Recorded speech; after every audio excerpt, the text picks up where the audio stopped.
अस्सलामुअलैकुम। सर्दियाँ, स्वेटर हमने पहने हुए हैं। क्यों, क्या रीज़न है? सर्दियों में ब्लड प्रेशर क्यों बढ़ जाता है? आखिर कोई तो वजह होगी।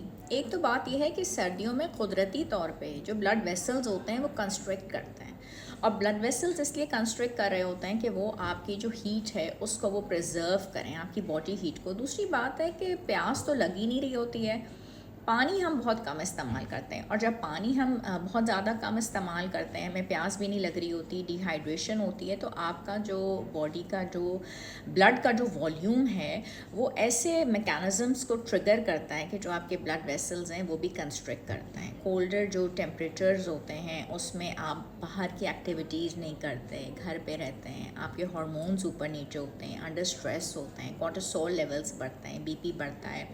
विंटर की डाइट्स में आप बहुत प्रोसेस खाने, हलवे, नट्स ये सब लेते हैं, उसके अलावा आपका वज़न बढ़ता है तो बीपी बढ़ता है। ठीक है, बाहर आप नहीं जा रहे होते हैं, अंदर ही रह रहे होते हैं।